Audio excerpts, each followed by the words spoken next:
नमस्कार. बालविकास आणि अध्यापनशास्त्र म्हणजे आपलं CDP हा विषय अनेकदा ना थोडा किचकट वाटतो. पण खरं सांगायचं तर तसं काही नाहीये. परीक्षेमध्ये जे प्रश्न येतात ना, त्यांच्यामागे काही अगदी सोपे सिद्धांत असतात.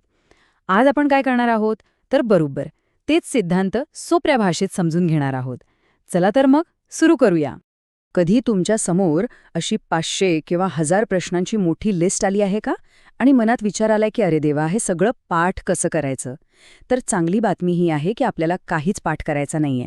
फक्त त्या प्रश्नांमागची जी मूळ संकल्पना आहे ना, ती समजून घ्यायची. एकदा का ती समजली की मग कसाही प्रश्न येऊ देत तो हमखास सुटणार. आपण आज नेमकंच तेच करणार आहोत. ओके, तर आजच्या आपल्या चर्चेचा रोडमॅप काय असेल?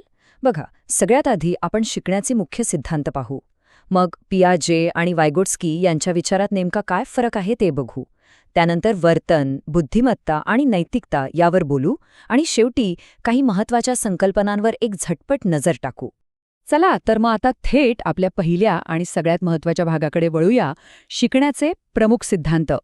CDPचा अभ्यास करताना जीन पियाजे हे नाव खूपच महत्त्वाचं आहे. त्यांनी मांडला संज्ञात्मक विकास सिद्धांत. म्हणजे काय? तर मुलांच्या बौद्धिक विकासाचे टप्पे त्यांनी स्पष्ट केले.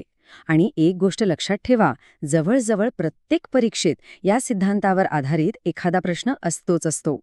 पियाजेने विकासाचे हे 4 टप्पे सांगितलेत: sensory motor, pre operational, concrete operational आणि फॉर्मल ऑपरेशनल. आता ह्यात लक्षात ठेवण्यासारखी गोष्ट काय माहितीये? तर हा क्रम ठरलेला आहे. विकास ह्याच क्रमाने पुढे जातो, यातला कोणताही टप्पा वगळता येत नाही. यातला हा जो प्री ऑपरेशनल टप्पा आहे ना, तो परीक्षेसाठी खूप महत्त्वाचा आहे. कारण इथेच सिम्बॉलिक थिंकिंग म्हणजेच प्रतिकात्मक विचारांची सुरुवात होते. उदाहरणार्थ, केळ्याला फोन समजून खेळणं म्हणजे काय? तर मुलं वस्तू आणि शब्द यांचा संबंध जोडायला शिकतात. आणि अनेक प्रश्न नेमके याच गोष्टीवर आधारित असतात. आणि हा शेवटचा टप्पा, फॉर्मल ऑपरेशनल, इथे ॲब्स्ट्रॅक्ट थिंकिंग म्हणजे अमूर्त विचार करण्याची क्षमता विकसित होते. याचा अर्थ असा की मुलं अशा गोष्टींबद्दल विचार करू शकतात ज्या त्यांच्या डोळ्यासमोर प्रत्यक्ष नाहीत, म्हणजे कल्पना करू शकतात, तर्क लावू शकतात.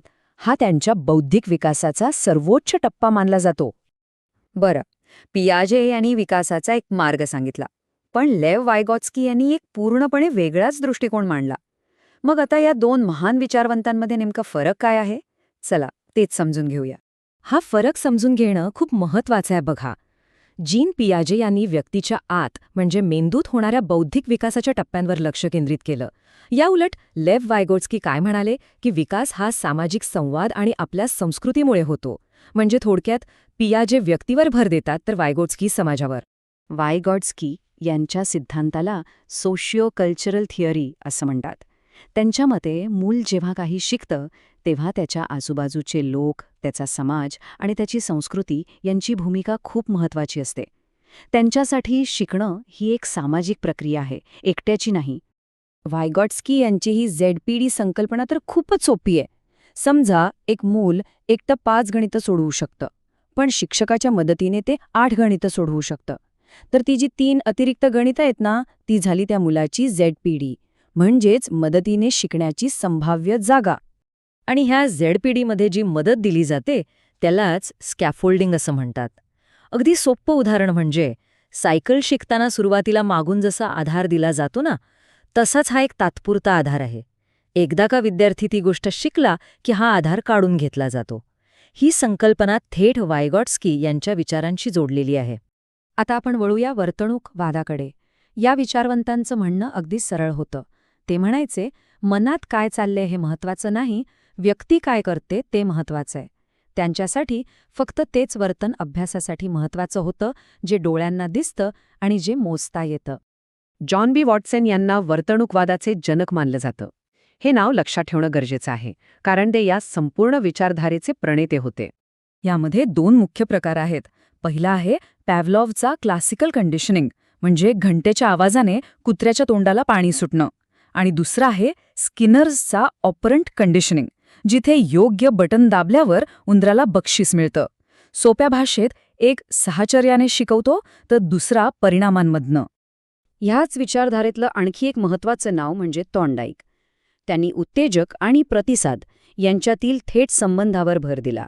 म्हणजे समोर एखादी समस्या आली की त्यावर काय कृती केली जाते यातील संबंध दृढ करणं हेच त्यांच्या मते शिकणं आहे. आता आपण अशा सिद्धांतांकडे येऊया जे आपल्याला सांगतात की एखादी व्यक्ती विचार कसा करते, बरोबर चूक कसं ठरवते आणि तिची बुद्धिमत्ता कशी काम करते. या क्षेत्रातही 3 नावं तर आपल्याला माहीत असायलाच हवीत. पहिले कोहलबर्ग, ज्यांनी सांगितलं की बरोबर चूक ठरवण्याची क्षमता कशी विकसित होते. दुसरे गार्डनर, ज्यांनी सांगितलं की बुद्धी एकाच प्रकारची नसते, तर संगीत, खेळ अशा अनेक प्रकारची असू शकते. आणि तिसरे बिनेट, ज्यांच्यामुळेच आज आपण IQ टेस्टबद्दल बोलतो. चला, आता आपण शेवटच्या टप्प्यात आलो आहोत. इथे आपण काही इतर महत्त्वाच्या संकल्पना आणि त्या मांडणारे विचारवंत यांचा एकदम झटपट आढावा घेऊया. ही एक प्रकारची आपली रॅपिड रिव्हिजन असेल. चला तर पहिला प्रश्न, डिस्कव्हरी लर्निंग म्हणजे मुलांना स्वतः शोध घेऊ देऊन शिकायला प्रवृत्त करणं, ही संकल्पना कोणी मांडली? आणि याचं उत्तर आहे जेरोम ब्रूनर. त्यांचं म्हणणं होतं की मुलांना तयार उत्तरं देण्यापेक्षा प्रश्न विचारायला शिकवा, ते जास्त चांगलं शिकतील. पुढचा प्रश्न, आपण अनेक गोष्टी इतरांना बघून त्यांचं अनुकरण करून शिकतो, बरोबर? यालाच ऑब्झर्वेशनल लर्निंग म्हणतात. यावर कोणी भर दिला होता? हे नाव आहे अल्बर्ट बांडुरा. त्यांचा जो प्रसिद्ध बोबो डॉल प्रयोग होता ना, त्याने हेच सिद्ध केलं की मुलं निरीक्षणातून आणि अनुकरणातून खूप काही शिकतात, चांगलंही आणि वाईटही. तर या होत्या काही महत्त्वाच्या संकल्पना. पण जाता जाता एक विचार करण्यासारखा प्रश्न नक्कीच राहतो. आजच्या या डिजिटल युगात ऑनलाईन वर्गामध्ये आपण पियाजे, वायगॉट्स्की आणि स्किनर यांच्यासारख्या विचारवंतांच्या सिद्धांतांचा प्रभावीपणे वापर कसा करू शकतो, यावर नक्की विचार करा.